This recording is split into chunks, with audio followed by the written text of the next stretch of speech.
One topic, his sexual prowess. People ask me, did you really sleep with 10, 17-year-old girls and you're a 67-year-old man? I go, yep, I did.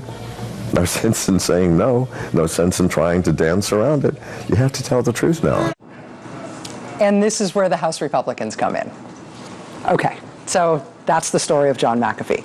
Meanwhile, in Washington, Republicans in Congress just, of course, organized a big government shutdown that was very unpopular. The new Washington Post polling just out today on the shutdown is just terrible, terrible for the Republicans by a huge margin. The country blames them for the shutdown, has a lower opinion of the Republican Party than has ever been measured before, has a lower opinion of the Tea Party than has ever been measured before.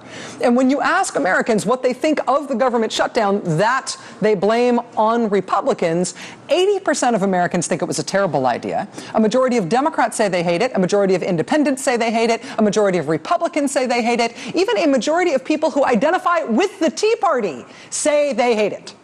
Even the Tea Party is against it. So yes, Ted Cruz has found rooms in Texas in which he can get standing ovations. And on Fox News, Republicans are telling each other that this all went great. The provocateur pundit Ann Coulter told Sean Hannity on the Fox News channel last night that the shutdown was, and I quote, magnificent. But back on Earth, most Republicans even realize that what they just did was really bad, and they've got a big problem because of it.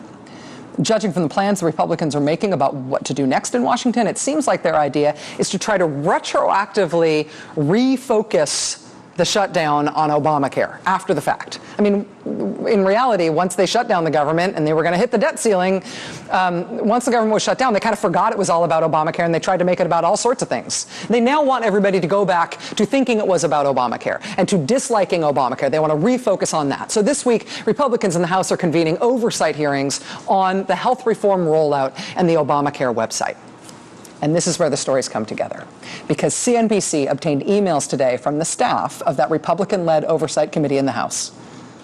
Emails from them soliciting an expert, a computer machine expert, to come to Washington and advise the committee. The expert they invited to Washington to tell them what's wrong with Obamacare and how to fix it is, seriously, yes, I swear.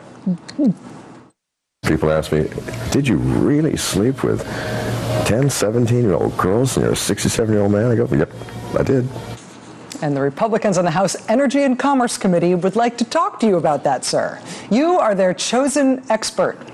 On October 14th, the staff for the Republican-led Energy and Commerce Committee in the House wrote to John McAfee's lawyer asking if Mr. McAfee was please available to come to Washington in person for the committee's Obamacare hearings, to, quote, guide our oversight and review of the federal program. Quote, this would hopefully not be a heavy lift for him.